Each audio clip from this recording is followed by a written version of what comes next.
नमस्कार, स्वागत है आप सभी का डीडी न्यूज पर। आप देख रहे हैं मिड डे प्राइम। मैं हूं रमा त्यागी। अगले 1 घंटे में हम बात करेंगे देश भर की बड़ी खबरों की, बताएंगे दुनिया भर में कौन कौन सी खबरों पर है सबकी नजर, क्या चल रहा है खेल और अर्थ जगत में, और कुछ झलके फिल्म, कला और संस्कृति के क्षेत्र से भी। लेकिन सबसे पहले बड़ी खबरें। आज से शुरू हुआ संसद का शीतकालीन सत्र। प्रश्नकाल के दौरान विपक्ष का हंगामा। स्थगन के बाद 12 बजे फिर शुरू हुई सदन की कार्यवाही। सदन के पटल पर कई विधेयक।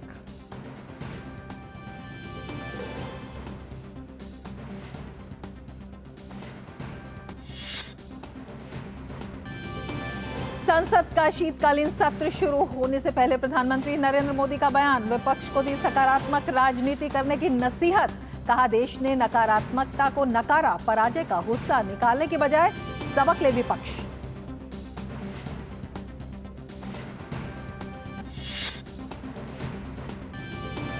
मिजोरम के रुझानों में सत्तारूढ़ एमएनएफ को झटका देते हुए मिजोरम पीपुल्स मूवमेंट स्पष्ट बहुमत से निकली आगे। बीजेपी 2 और कांग्रेस 1 सीट पर आगे।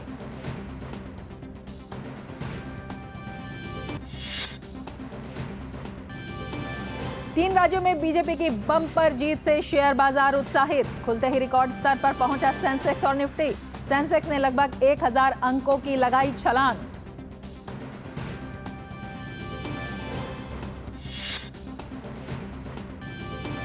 नौसेना दिवस आज। प्रधानमंत्री नरेंद्र मोदी महाराष्ट्र के सिंधुदुर्ग में करेंगे छत्रपति शिवाजी की प्रतिमा का अनावरण। नौसेना दिवस समारोह में भी होंगे शामिल।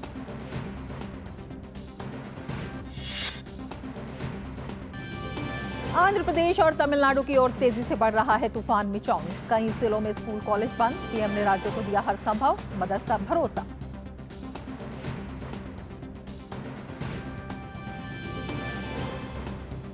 और अब बड़ी खबरों पर विस्तार से नजर।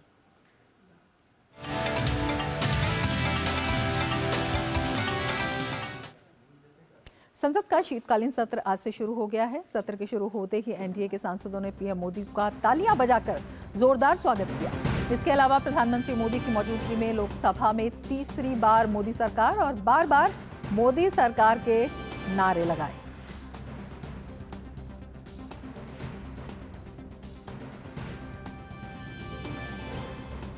कार्रवाई शुरू होते ही प्रश्नकाल के दौरान विपक्ष ने सदन में हंगामा शुरू कर दिया। लोकसभा स्पीकर ने सदन में प्ले कार्ड लाने पर आपत्ति जताई। विपक्ष के हंगामे के चलते 12 बजे तक के लिए सदन की कार्रवाई को स्थगित करना पड़ा।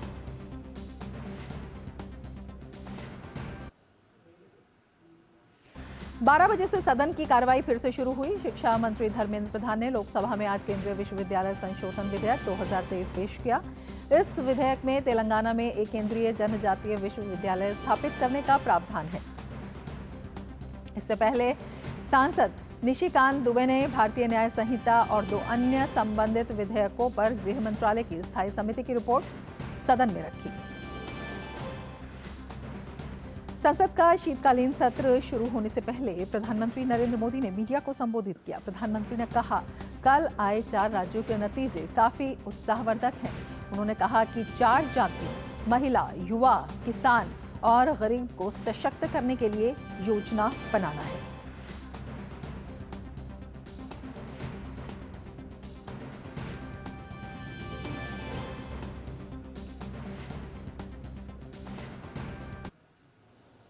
चार राज्यों के चुनाव नतीजे आए हैं। बहुत ही उत्साहवर्धक परिणाम है। ये उनके लिए उत्साहवर्धक है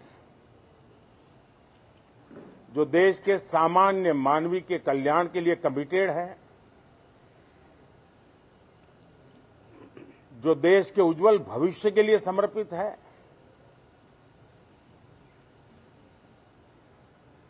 विशेषकर सभी समाजों की, सभी समूहों की, शहर और गांव की महिलाएं, सभी समाज के, सभी समूह के, गांव और शहर के युवा, हर समुदाय के, समाज के किसान और मेरे देश के गरीब, ये 4 ऐसी महत्वपूर्ण जातियां हैं जिनका एम्पावरमेंट उनके भविष्य को सुनिश्चित करने वाली ठोस योजनाएं और लास्ट माइल डिलीवरी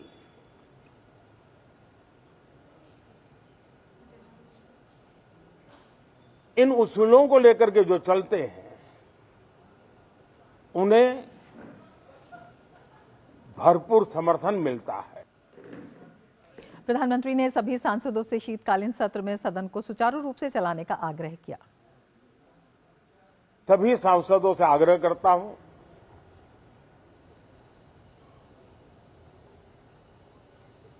लोकतंत्र का ये मंदिर जन आकांक्षाओं के लिए विकसित भारत की नींव को अधिक मजबूत बनाने के लिए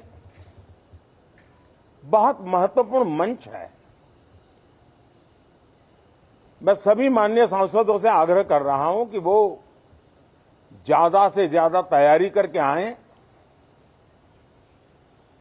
सदन में जो भी बिल रखे जाए उस पर गहन चर्चा हो, उत्तम से उत्तम सुझाव आए। प्रधानमंत्री ने विपक्षी दलों को संसद में सकारात्मकता के साथ चर्चा करने और विरोध के बदले विरोध से बचने की सलाह दी। विपक्ष में बैठे हुए साथी हैं, ये उनके लिए गोल्डन अपॉर्चुनिटी है। इस सत्र में पराजय का गुस्सा निकालने की योजना बनाने के बजाय इस पराजय में से सीख करके पिछले 9 साल से चलाई गई नकारात्मकता की प्रवृत्ति को छोड़ करके इस सत्र में अगर सकारात्मकता के साथ आगे बढ़ेंगे तो देश उनकी तरफ देखने का दृष्टिकोण बदलेगा।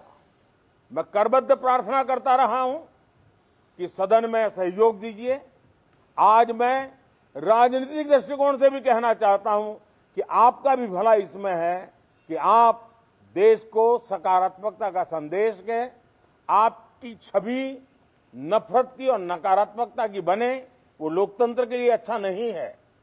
लोकतंत्र में विपक्ष भी इतना ही महत्वपूर्ण है, उतना ही मूल्यवान है और उतना ही सामर्थ्यवान भी होना चाहिए। देश को 2047 तक विकसित बनाने का लक्ष्य रखा गया है। प्रधानमंत्री ने कहा कि देश को विकसित बनाने के लिए लंबा इंतजार नहीं करना चाहते। 2047 अब देश विकसित होने के लक्ष्य में लंबा इंतजार करना नहीं चाहता। समाज के हर वर्ग में यह भाव पैदा हुआ है कि बस आगे बढ़ना है। इस भावना को हमारे सभी माननीय सांसद आदर करते हुए सदन को उस मजबूती से आगे बढ़ाएं, यही मेरी उनसे प्रार्थना है। आगे बढ़ते हैं और अब बात करते हैं विधानसभा चुनाव की।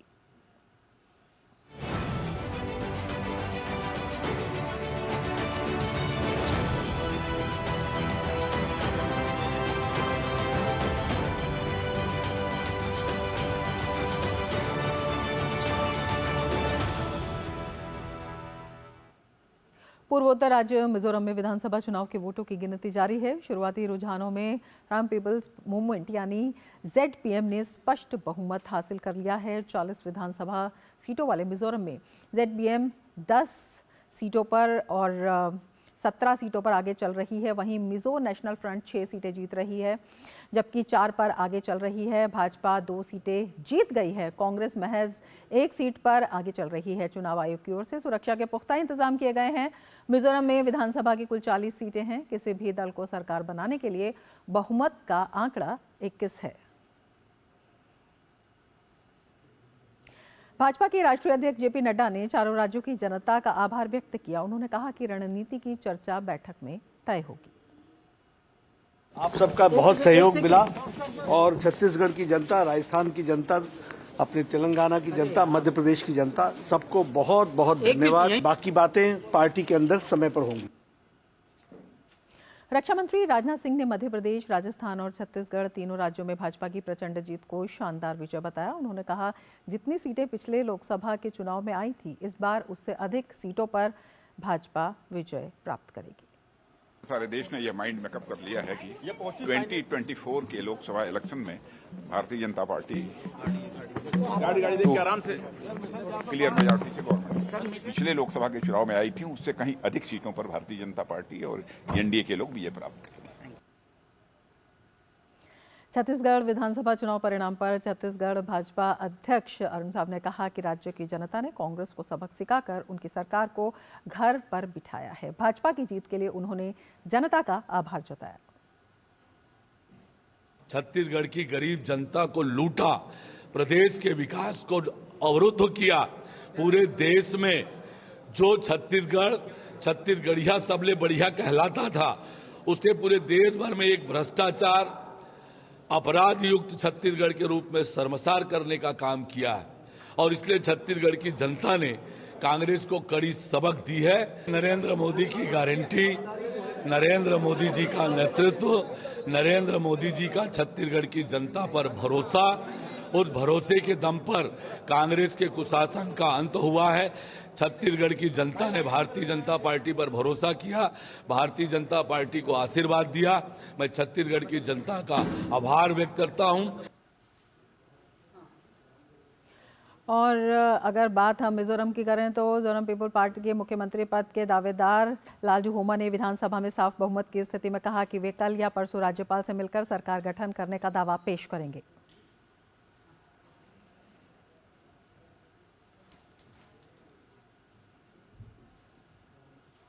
Probably tomorrow or by next day after tomorrow, I'll meet the governor and I'll tell him that I can form a government.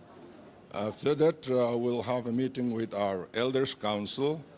We are going to form a ministry with them. It's not me alone who can, form a government. According to our constitution, it has to be decided by the chief minister along with the advice of the members of the VUC. Swearing in will be within this month. I can't fix the date right now. Delhi और पंजाब में सत्तारूढ़ आम आदमी party की गोवा एवं गुजरात की तरह राजस्थान, मध्य प्रदेश और छत्तीसगढ़ में खाता खोलने की मंशा पूरी नहीं हुई। इन तीनों राज्यों के चुनाव में आपके सभी उम्मीदवार चुनाव हार गए। अधिकतर उम्मीदवारों की जमानत भी जब्त हो गई। आपने तीनों राज्यों की 520 सीटों में से 215 पर उम्मीदवार उतारे थे। आम आदमी पार्टी ने राजस्थान की 200 सीटों में से 88 और मध्य प्रदेश की 230 सीटों में से 70 सीटों पर उम्मीदवार उतारे थे। वहीं छत्तीसगढ़ में 90 सीटों में से 57 उम्मीदवार चुनावी दंगल में उतारे थे। तीनों राज्यों में से किसी भी राज्य में पार्टी 1% का आंकड़ा भी पार नहीं कर सकी। खास बात यह है कि तीनों राज्यों में उसका मत प्रतिशत नोटा से भी कम रहा। उसे अधिक मत छत्तीसगढ़ में मिले, जबकि राजस्थान में सबसे कम मत प्राप्त हुए। आम आदमी पार्टी को छत्तीसगढ़ में 0.94% मत प्राप्त हुए। वहीं मध्य प्रदेश में 0.51% और राजस्थान में 0.38% तक मत मिले हैं, जबकि नोटा का बटन छत्तीसगढ़ में 1.27%, मध्य प्रदेश में 0.99% और राजस्थान में 0.96% लोगों ने दबाया। तो मध्य प्रदेश, छत्तीसगढ़ और राजस्थान विधानसभा चुनावों के नतीजों से विपक्षी दलों के इंडिया गठबंधन के अस्तित्व पर भी सवाल उठने लगा है। गठबंधन के कई घटक दलों ने अकेले चुनाव लड़ने को लेकर कांग्रेस की आलोचना की है। साथ ही ये जताने और बताने की भी कोशिश की है कि ये इंडी गठबंधन नहीं बल्कि कांग्रेस की हार है। वहीं इसी कड़ी में टीएमसी ने भी कांग्रेस पर हार का दोषारोपण करते हुए तृणमूल कांग्रेस के प्रवक्ता कुणाल घोष ने कह दिया कि 3 राज्यों के नतीजे भाजपा की जीत से ज्यादा कांग्रेस की विफलता को दर्शाते हैं। ये जो 3 राज्यों में जो हुआ, एक वो भाजपा का कोई सक्सेस नहीं है, वो कांग्रेस का फेलियर है। कांग्रेस डबल स्टैंडर्ड पॉलिसी है कांग्रेस का। वहाँ पर ममता दीदी कांग्रेस को हेल्प कर रहा है इंडिया जोट के बारे में, और यहाँ पर कांग्रेस बंगाल में सीपीएम के साथ मिलकर भाजपा का दलाली कर रहा है। वहाँ पर ईडी कांग्रेस को लीडरशिप को डिस्टर्ब कर रहा है, तब ईडी बुरा है। और यहाँ पर जब बीजेपी ईडी सीबीआई को तृणमूल के खिलाफ मिसयूज कर रहा है, तब सपोर्ट कर रहा है कांग्रेस। ये डबल स्टैंडर्ड गेम, ये तो सोचना चाहिए उनको लीडरशिप को। चुनाव के नतीजे बता रहे हैं कि प्रधानमंत्री नरेंद्र मोदी के प्रति विश्वास और बढ़ा है। प्रधानमंत्री नरेंद्र मोदी ने कहा कि मोदी की गारंटी यानी पूरा होने की गारंटी और हिंदी पट्टी के तीनों राज्यों मध्य प्रदेश, छत्तीसगढ़ और राजस्थान ने दिल खोलकर समर्थन दिया है। तेलंगाना में भी भाजपा को वोट प्रतिशत में 2 गुना और सीटों में कई गुना बढ़ोतरी हो गई। इसके साथ ही भाजपा ने उत्तर भारत की हिंदी पट्टी में अपनी पकड़ को और मजबूत कर लिया है और दक्षिण में पैर जमाने शुरू कर दिए हैं। इन चुनावों में एक खास बात थी, तीनों राज्यों में सीधे सीधे प्रधानमंत्री मोदी के नाम पर भाजपा ने वोट मांगे। दूसरी तरफ कांग्रेस की ओर से बड़ी बड़ी रेवड़ी की भी घोषणा हुई और जाति जनगणना जैसे दांव भी चले गए, लेकिन सब धरा का धरा रह गया। और इन विधानसभा चुनावों के नतीजों के बाद देश से लेकर विदेश तक में हलचल है। इन नतीजों पर विदेशी मीडिया ने भाजपा, खासकर प्रधानमंत्री नरेंद्र मोदी की जमकर सराहना की है। जहां कुछ ने इन परिणामों को 2024 के लिए भाजपा का साफ रास्ता बताया, तो वहीं कुछ ने विपक्षी एकता के लिए बने गठबंधन को बड़ा झटका बताया। और न्यूयॉर्क टाइम्स ने पीएम के नेतृत्व की सराहना करते हुए कहा कि मध्य प्रदेश, छत्तीसगढ़ और राजस्थान में जीत के साथ भाजपा ने आम चुनावों से पहले एक प्रमुख क्षेत्र में अपना प्रभुत्व बढ़ाया। एनवाईटी की रिपोर्ट के अनुसार नतीजे मुख्य विपक्षी दल भारतीय राष्ट्रीय कांग्रेस की घटती किस्मत के लिए एक झटका थे। रिपोर्ट में राजनीतिक विश्लेषक आरती चुरैत ने हवाला देते हुए कहा कि ये 2024 में बीजेपी के लिए एक बड़ा फायदा है। इसके साथ ही बीबीसी ने पीएम के नेतृत्व की सराहना करते हुए लिखा, राज्यों के चुनाव परिणाम में जीत से भारतीय प्रधानमंत्री मोदी की लोकसभा चुनाव में जीत का रास्ता साफ हो गया है। बीबीसी ने लिखा है कि भाजपा उत्तरी और मध्य भारत के हिंदी हार्टलैंड में लगभग अजेय दिख रही है। बीबीसी ने लिखा कि कांग्रेस के हाथ से राजस्थान निकलना चिंताजनक है। वहीं ब्लूमबर्ग ने लिखा कि भारत की सत्तारूढ़ पार्टी 3 प्रमुख राज्यों में जीतने के बाद लोकसभा चुनाव में फिर विपक्ष को मात देने के लिए तैयार है। मतदाताओं का ये प्रधानमंत्री नरेंद्र मोदी के लिए समर्थन का एक मजबूत प्रदर्शन है। कांग्रेस के लिए एकमात्र खुशखबरी तेलंगाना से आई। कांग्रेस के लिए सबसे बड़ा चौंकाने वाला परिणाम राजस्थान रहा। यहाँ उसकी करारी हार हुई। वहीं अगर हम फाइनेंशियल टाइम्स की बात करें तो फाइनेंशियल टाइम्स ने लिखा है, पीएम नरेंद्र मोदी की भाजपा ने राज्य चुनावों में शानदार जीत दर्ज की, जो अगले साल आम चुनावों से पहले राष्ट्रीय राजनीति पर उनकी पकड़ को और मजबूत करेगी। ये चुनाव परिणाम उत्तर भारत में विपक्ष के सफाई की तरह हैं। परिणाम से अगले साल होने वाले लोकसभा चुनाव में मुख्य चुनौती के रूप में विपक्षी दल के प्रयासों को झटका लगेगा। वहीं समाचार एजेंसी रॉयटर्स ने कहा कि 1 दशक तक सत्ता में रहने के बाद भी मोदी व्यापक रूप से लोकप्रिय बने हुए हैं। रॉयटर्स के अनुसार सर्वेक्षण बताते हैं कि मोदी अगले साल फिर जीतेंगे। तो देशी विदेशी सभी मीडिया ने प्रधानमंत्री मोदी की जमकर तारीफ की है और इसे अगले साल के चुनावों से भी जोड़ा है। और इसी पर हम चर्चा करेंगे। हमारे साथ जुड़ रहे हैं वरिष्ठ पत्रकार अनंत विजय। अनंत जी, बहुत स्वागत है आपका हमारे इस कार्यक्रम में। और सबसे पहले आपसे यही जानना चाहेंगे, धन्यवाद रमा जी। जिस तरह से ये चुनाव परिणाम आए हैं, बीजेपी की बम्पर जीत, अनुमान से ज्यादा आगे निकलते हुए परिणाम और उस पर जो प्रतिक्रियाएं आई हैं, सबको किस तरह से देखते हैं? देखिए, बीजेपी के जीत का जो परिणाम है, आपने अपनी रिपोर्ट में बहुत सही बताया कि इस बार सब जगह पर बगैर कोई मुख्यमंत्री का चेहरा घोषित किए हुए भारतीय जनता पार्टी ने चुनाव लड़ा। जैसे मध्य प्रदेश में, मध्य प्रदेश का उनका स्लोगन ही था, मध्य प्रदेश के मन में मोदी। छत्तीसगढ़ में भी कोई कैंडिडेट नहीं था और तो और राजस्थान में भी वसुंधरा राजे सिंधिया जी को घोषित नहीं किया गया था। बावजूद इसके प्रधानमंत्री मोदी के चेहरे को देखकर जनता ने उनमें अपना विश्वास जाहिर किया, उनमें अपना भरोसा दिखाया है। तो पूरे तौर पर ये कहा जा सकता है कि प्रधानमंत्री मोदी ने जो संसद में एक बयान दिया था, अगर रमा जी आपको याद हो, तो उन्होंने कहा था, एक अकेला सब पर भारी। तो मुझे लगता है कि उन्होंने इसको उस भाषण से आगे ले जाकर न सिर्फ जमीन पर उतारा, बल्कि जनता ने भी उनकी इस बात को स्वीकार करते हुए उनको भारी बहुमत से सरकार बनाने का, भारतीय जनता पार्टी के संगठन को, प्रधानमंत्री नरेंद्र मोदी के चेहरे को और अमित शाह के चुनावी प्रबंधन की अगर कुल मिलाकर देखें तो ये समुच्चय जो बना वो इस जीत के पीछे सबसे बड़ा कारक रहा। बिल्कुल, प्रधानमंत्री के स्टेटमेंट की आपने बात कही है। प्रधानमंत्री कहते भी हैं कि हम सिर्फ कहते नहीं हैं, करके दिखाते हैं। चाहे योजनाओं की बात हो, चाहे चुनाव परिणामों की बात हो, ये दिखाई देता है। हम आपसे इन परिणामों के मायने भी समझना चाहेंगे।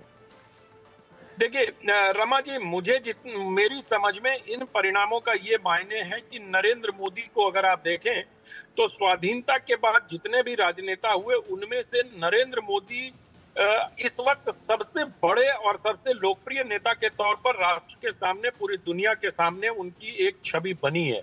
और नरेंद्र मोदी की छवि के पीछे जो सबसे बड़ी ताकत है, जिससे उनको बल मिलता है और जनता का विश्वास हासिल होता है, वो ये है कि वो सिर्फ गारंटियों की घोषणा नहीं करते बल्कि अपने कार्यकाल में उन गारंटियों को पूरा भी करते हैं। जनता का भरोसा किसी पर यूं ही नहीं बनता है।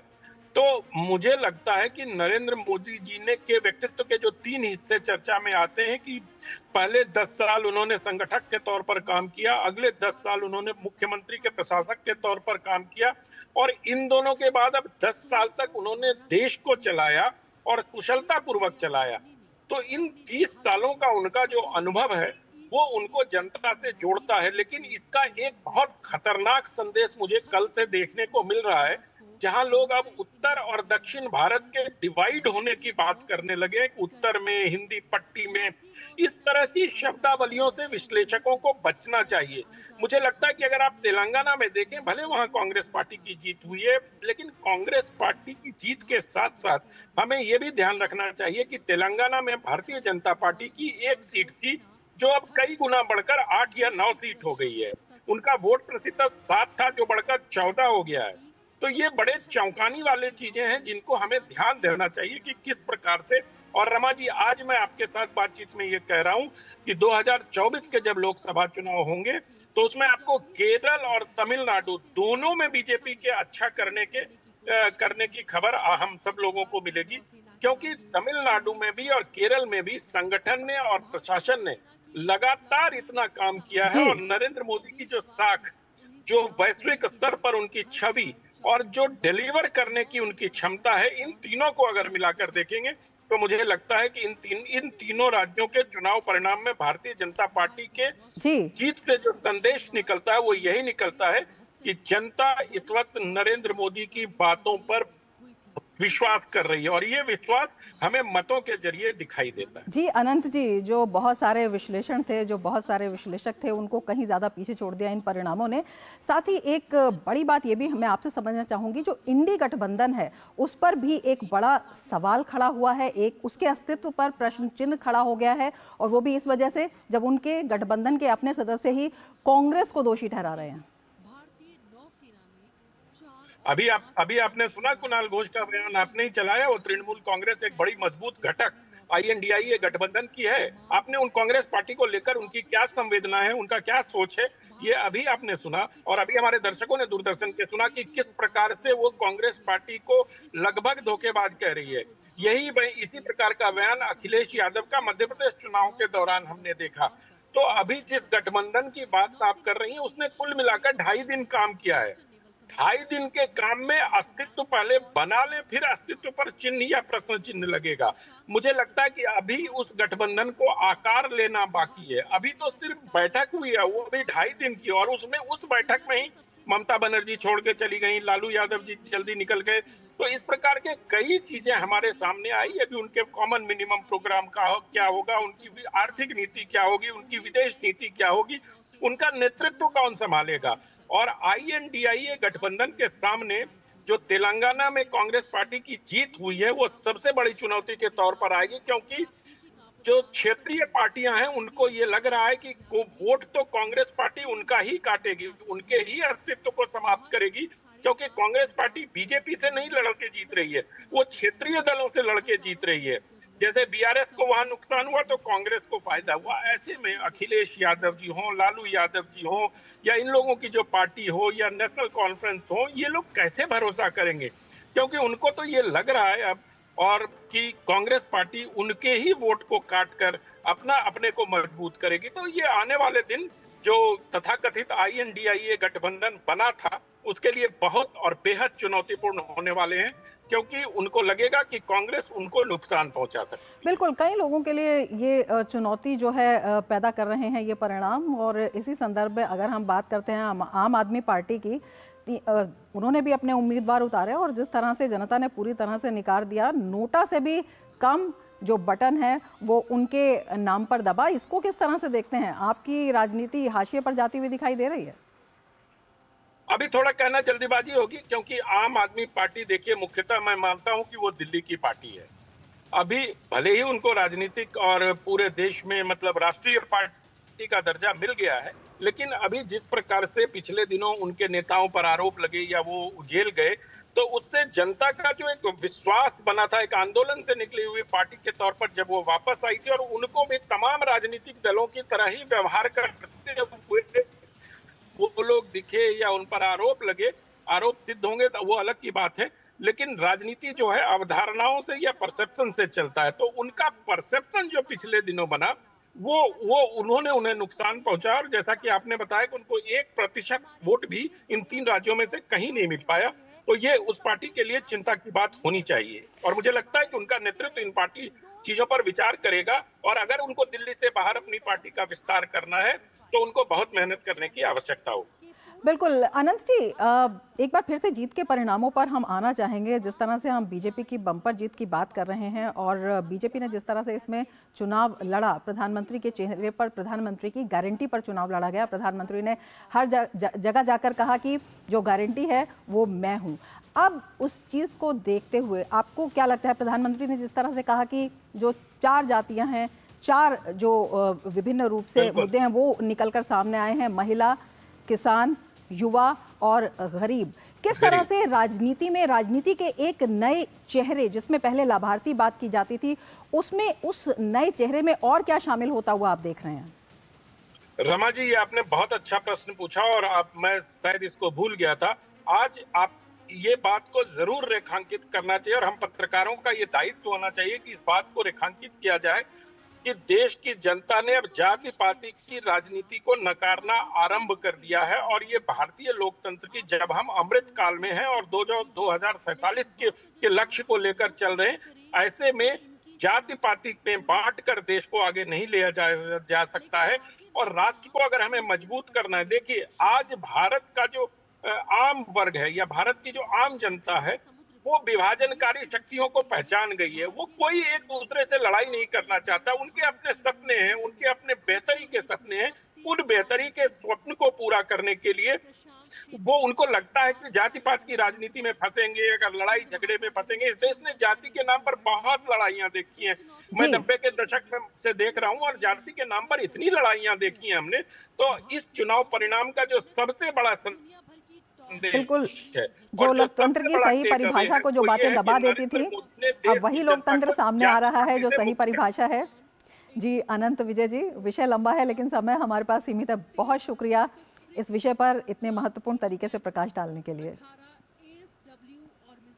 और मिड डे प्राइम में आगे बढ़ने से पहले लेते हैं एक ब्रेक। आप देखते रहिए डीडी न्यूज। मोदी सरकार की गारंटी, महिलाओं के लिए धुआं मुक्त रसोई। प्रधानमंत्री उज्ज्वला योजना के तहत 10 करोड़ गैस कनेक्शन। हमारा संकल्प विकसित भारत।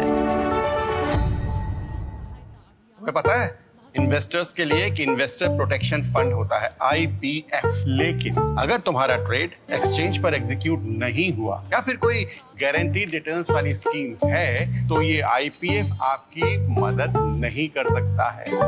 और अगर आपका ब्रोकर ही डिफॉल्टर बन जाए तो फिर IPF आपको कॉम्पेंसेशन दिला सकता है। कहाँ से सीखा? NSE की साइट पर। समझ कर इन्वेस्ट कर। माँ, ये खीर किसके लिए? आज तेरे दादाजी का जन्मदिन है, उनके लिए। तो मैं दादाजी को क्या दूँ? अपना मोबाइल फोन देना। ये क्या कर रही है? दादाजी के लिए आयुष्मान कार्ड बना रही हूँ। घर बैठे? हाँ। आयुष्मान ऐप पर जाकर अपना या परिवार के सदस्य का नाम लाभार्थी सूची में ढूंढें, आधार, OTP या फेस ऑथ द्वारा ऑथेंटिकेट करें, डिटेल्स भरें। अब मोबाइल से फोटो खींचकर अपलोड करें। दादाजी, ये लीजिए अपना आयुष्मान कार्ड। ये उपहार तो जीवन भर काम आएगा। और एक प्रकार से PM जय अब गरीबों की जय बन गई है। 5 लाख तक के मुफ्त उपचार की गारंटी, स्वास्थ्य का वरदान आयुष्मान। मम्मी, कॉलेज की क्रिकेट टीम में ना मेरा सिलेक्शन हो गया। Very good. कॉलेज की टीम में तो आ गया, देश की टीम में रजिस्ट्रेशन कब करवा रहा है? वो कैसे? तुम वोटर बन के देश की टीम का हिस्सा बन सकते हो। देश का फॉर्म भरो, देश की टीम का हिस्सा बनो। वोट करना सिर्फ तुम्हारा अधिकार ही नहीं, बल्कि तुम्हारा कर्तव्य भी है, समझे? जी हाँ, अगर आप भी 18 साल के हो रहे हैं तो आज ही वोटर हेल्पलाइन ऐप डाउनलोड करके वोटर लिस्ट में अपना नाम जुड़वाकर वोटर बने। और हाँ, एग्जिस्टिंग वोटर्स भी अपनी जानकारी वोटर लिस्ट में अपडेट करें, जिससे देश की टीम और मजबूत बने। वोटर लिस्ट में नाम मतलब देश के लिए वोट करने का अधिकार, यानी देश की टीम में रजिस्ट्रेशन।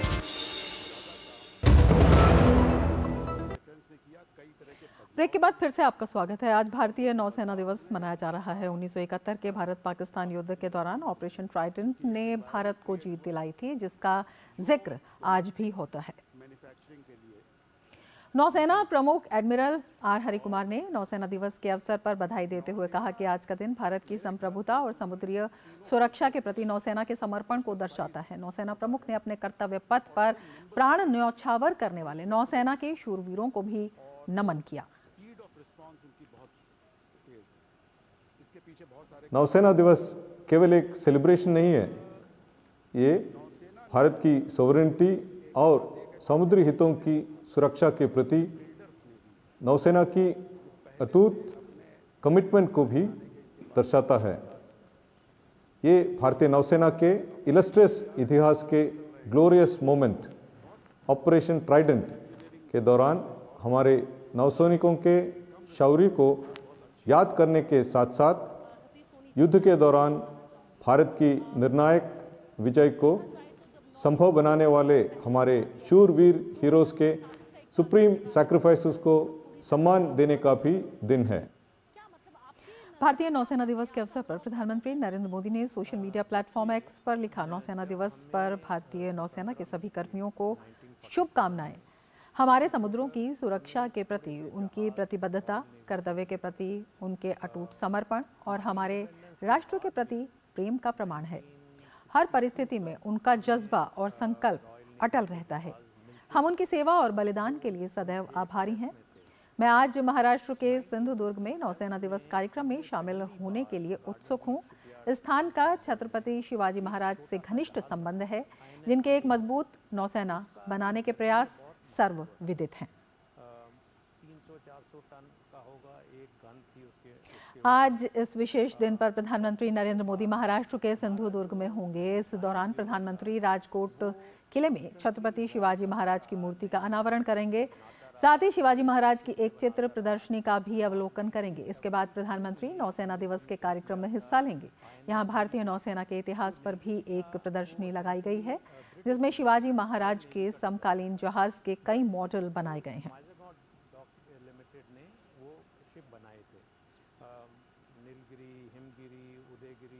और अब बात करते हैं मिचोंग चक्रवात की। चक्रवात मिचोंग बंगाल की खाड़ी के दक्षिण पश्चिम से उत्तर पश्चिम की ओर आगे बढ़ रहा है। मौसम विभाग के अनुसार आज दोपहर तक ये चक्रवात दक्षिणी आंध्र प्रदेश और उत्तरी तमिलनाडु के तटों के करीब पहुंच सकता है और कल 5 दिसंबर को नेल्लोर और मछलीपट्टनम के बीच दक्षिणी आंध्र प्रदेश के तट को पार करने की संभावना है। प्रधानमंत्री नरेंद्र मोदी ने सोशल मीडिया पर कहा है कि उत्साह और उमंग के इस वातावरण के बीच हमें साइक्लोन मिचोंग से भी सतर्क रहना है। केंद्र सरकार राज्य सरकारों की हर संभव मदद कर रही है। इसे लेकर मैं भाजपा कार्यकर्ताओं से यह आग्रह करना चाहता हूं। इस स्थिति के मद्देनजर तमिलनाडु के कुछ जिलों में आज चेन्नई, तिरुवल्लुर, कांचीपुरम और चेंगलपट्टू में सभी सरकारी कार्यालयों, बैंक और वित्तीय संस्थानों में सार्वजनिक अवकाश है।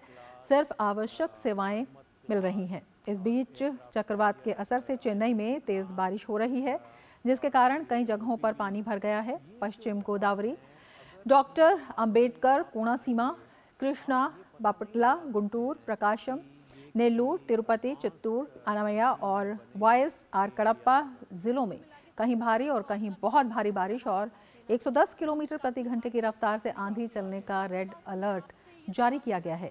नेल्लूर और तिरुपति जिलों में भारी वर्षा को देखते हुए एनडीआरएफ के और बचाव कार्य के लिए तैनात किए गए हैं। आंध्र प्रदेश के मुख्यमंत्री वाई.एस.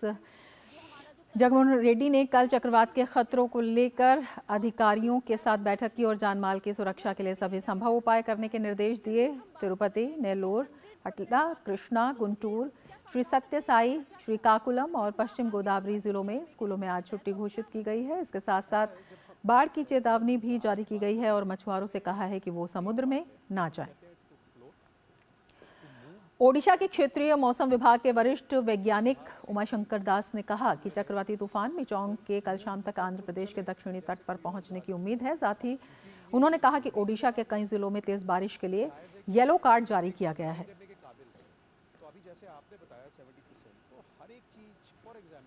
Moving with a speed of 10 km per hour in northwestward direction and likely to intensify into a severe cyclonic storm by today forenoon, and we are expecting after becoming a severe cyclonic storm it is very likely to move northwards nearly very close to South Andhra Pradesh coast and likely to cross coast by tomorrow, that is 5th forenoon of 5th December.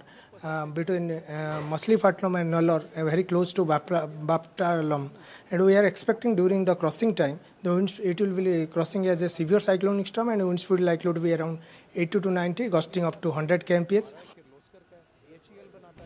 तेज बारिश और तूफान के कारण चेन्नई में कई इलाकों में पेड़ गिर गए। इसके अलावा कांचीपुरम में भारी बारिश के कारण सड़कों पर जल भराव हुआ। लोगों को काफी दिक्कतों का सामना करना पड़ रहा है। यहाँ भी स्कूल और कॉलेज की छुट्टियां घोषित कर दी गई हैं। वहीं चेन्नई के अलांदूर, थिल्लई, गंगानगर सबवे में भी बारिश की वजह से काफी जल भराव हो गया। इसके चलते सबवे को बंद कर दिया गया है।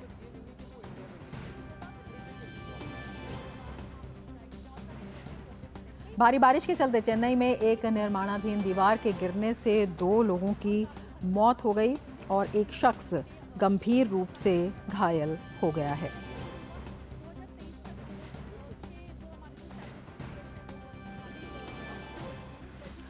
और हमारे साथ विशेषज्ञ खास मेहमान भी जुड़े हुए हैं इस बारे में और जानकारी देने के लिए किस तरह से इंतजामात हैं इसकी तीव्रता को देखते हुए। राजेंद्र सिंह हमारे साथ जुड़े हुए हैं, सदस्य राष्ट्रीय आपदा प्रबंधन प्राधिकरण। राजेंद्र जी, बहुत स्वागत है आपका हमारे इस कार्यक्रम में।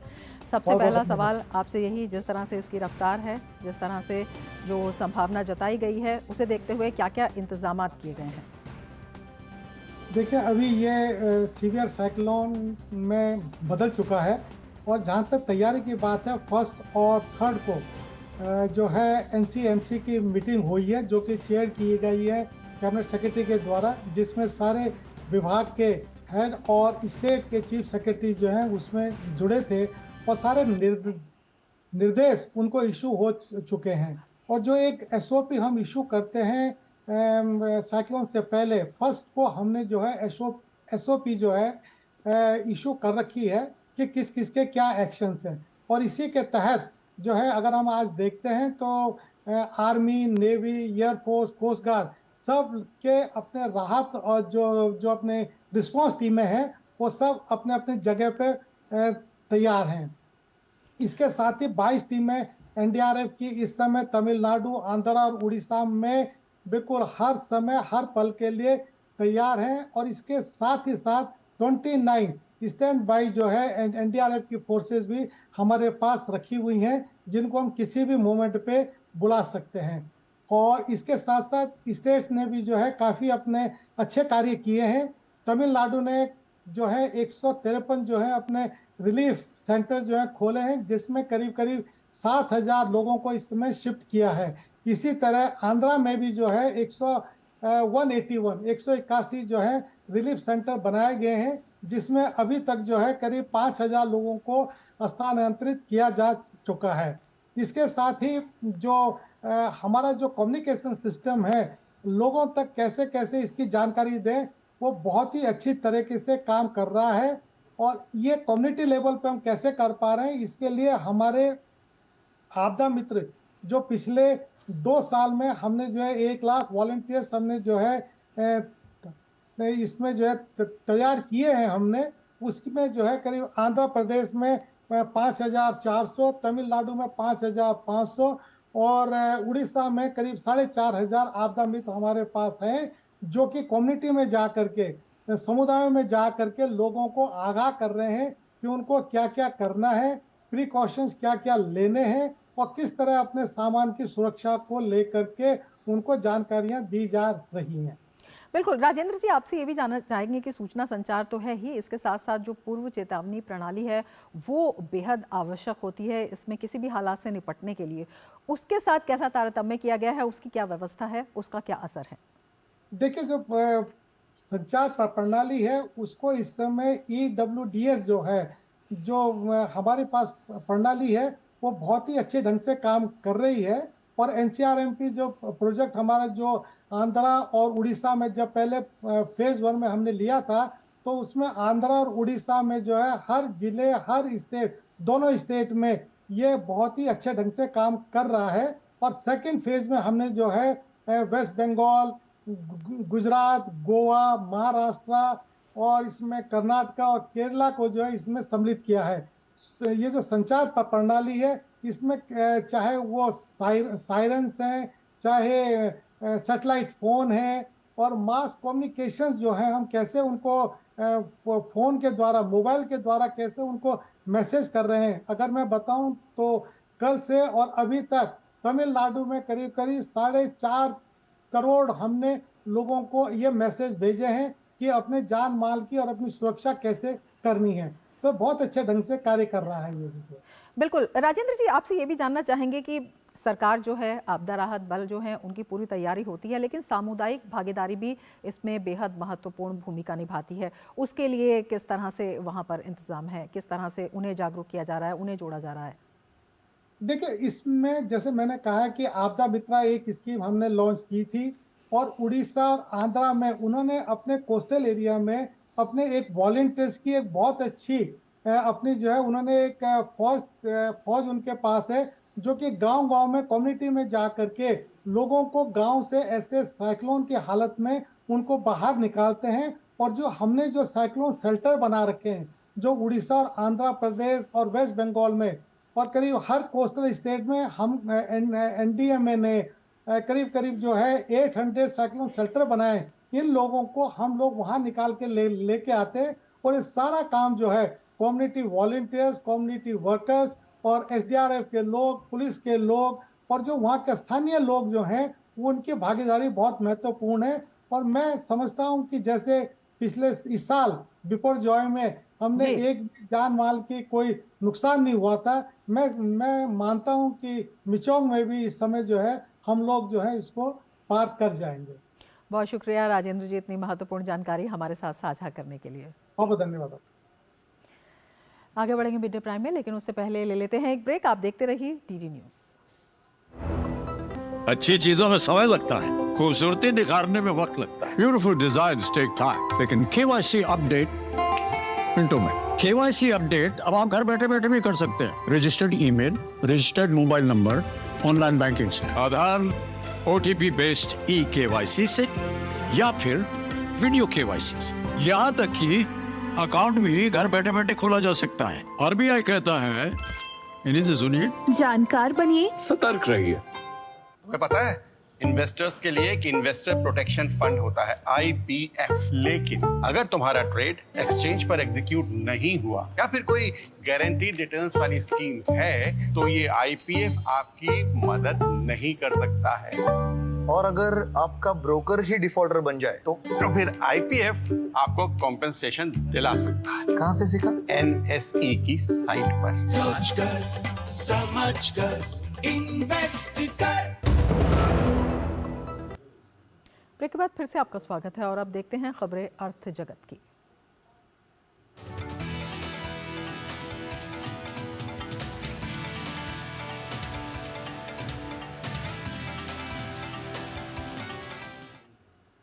चार राज्यों के चुनावी नतीजों का असर शेयर बाजार पर भी दिखाई दे रहा है। बाजार खुलने के साथ ही सेंसेक्स और निफ्टी नए रिकॉर्ड स्तर पर पहुंच गए। कारोबार की शुरुआत होने के कुछ देर बाद ही सेंसेक्स 1000 अंक से ज्यादा चढ़कर कारोबार करने लगा, तो वहीं निफ्टी में भी करीब 300 अंकों की बढ़त दिखी। फिलहाल की बात करें तो अब से कुछ देर पहले सेंसेक्स 1070 अंक से अधिक की बढ़त के साथ 68,555 के स्तर पर, जबकि निफ्टी भी 331 अंक की बढ़त के साथ 20,599 के स्तर पर कारोबार करता नजर आया। पिछले सप्ताह आखिरी कारोबारी दिन भी हरे निशान के साथ बंद हुए थे सेंसेक्स और निफ्टी। एप्पल अपने वैश्विक लिथियम आयन बैटरी सेल आपूर्तिकर्ता टीडीके कॉरपोरेशन के साथ मिलकर हरियाणा में नया संयंत्र लगाकर आयन बैटरी सेल का निर्माण करेगा।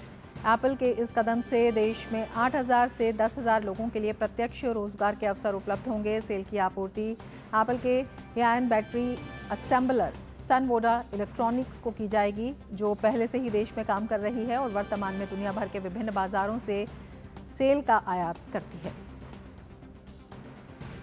मिड प्राइम में आगे बढ़ने से पहले लेते हैं एक ब्रेक। आप देखते रहिए टीडी न्यूज। देख रहे हो पापा, तुम कहते हो ना कि स्टॉक मार्केट में बहुत सोच समझकर इन्वेस्ट करना चाहिए। बस थोड़ा सा ज्ञान ले रहा हूं। किससे? हर एक स्टॉक्स एक्सपर्ट है, मस्त एजुकेशनल वीडियोस बनाता है और अच्छी इन्वेस्टमेंट की टिप्स भी देता है। पापा इन वीडियोस पे ना जाएं, अपना रिसर्च खुद करें या सेबी रजिस्टर्ड इन्वेस्टमेंट एडवाइजर से संपर्क करें। एजुकेशन के नाम पर कुछ इन्फ्लुएंसर्स अक्सर इन्वेस्टर को मिसगाइड करते हैं, नुकसान आपका होगा।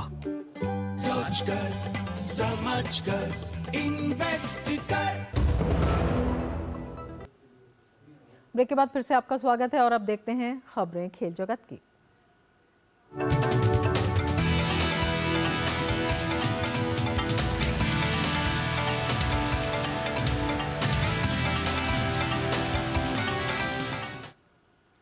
और खेल की खबरों के साथ गौरव हमारे साथ जुड़ चुके हैं। गौरव, क्या कुछ खास आज खेल की खबरों में?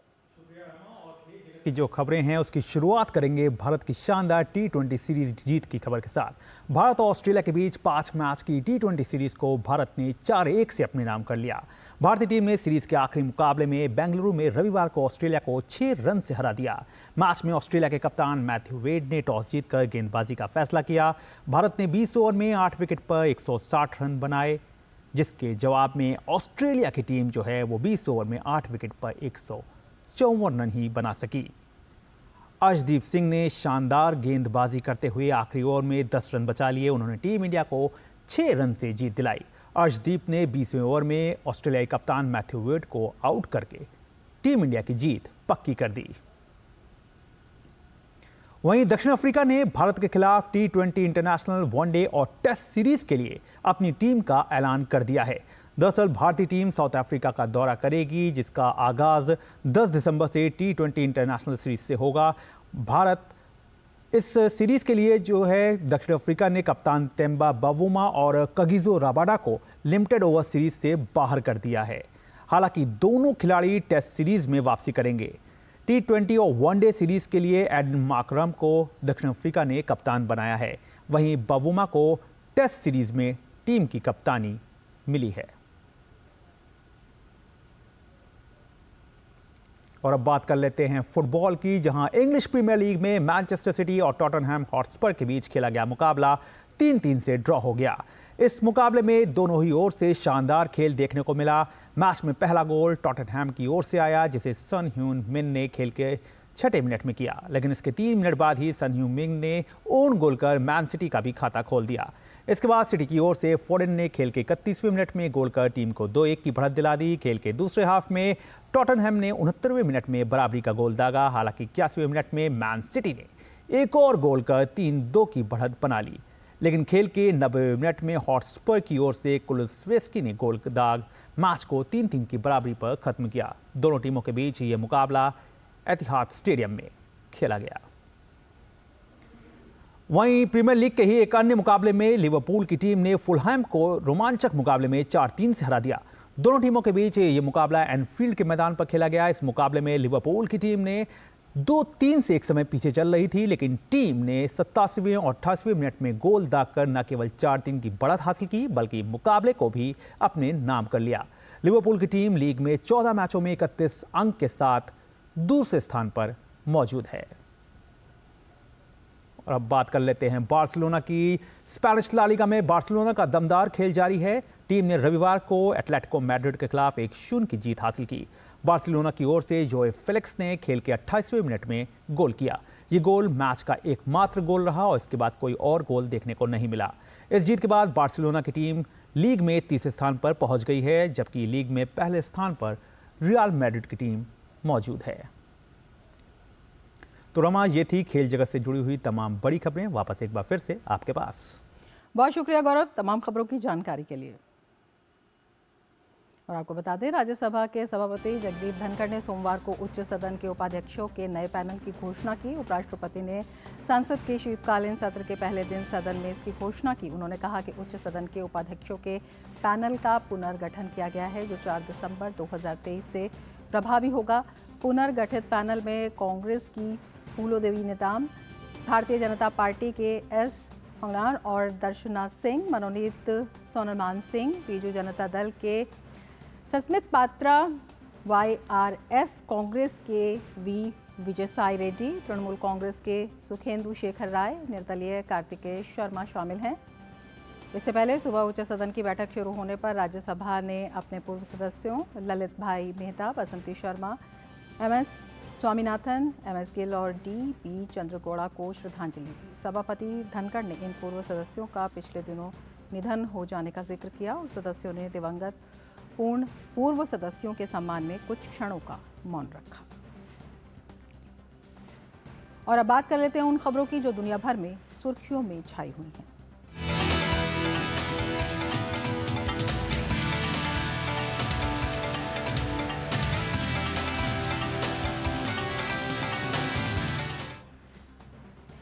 इजराइल की सेना अक्टूबर के अंत में शुरू हुए ज़मीनी हमले की शुरुआत के बाद से अब तक गजा पट्टी में 800 से अधिक सुरंगों का पता लगाने का दावा कर रही है। इजराइल रक्षा बलों का कहना है कि अक्टूबर के अंत में शुरू हुए ज़मीनी हमले की शुरुआत के बाद से सैनिकों ने गजा पट्टी में 800 से अधिक सुरंग शाफ्ट की खोज की। IDF के अनुसार इनमें से लगभग 500 सुरंगों को पहले ही निष्क्रिय कर दिया गया है। IDF ने कहा कि इनमें से कई सुरंगें हमास की रणनीति के बीच महत्वपूर्ण कड़ी के रूप में काम करती हैं। ये सुरंग नागरिक क्षेत्रों में अक्सर शैक्षणिक संस्थानों, किंडरगार्टन, मस्जिदों और खेल के मैदानों के पास या अंदर होते हैं। कुछ मामलों में IDF सैनिकों को कथित तौर पर इन सुरंगों के अंदर हमास से संबंधित हथियार मिले।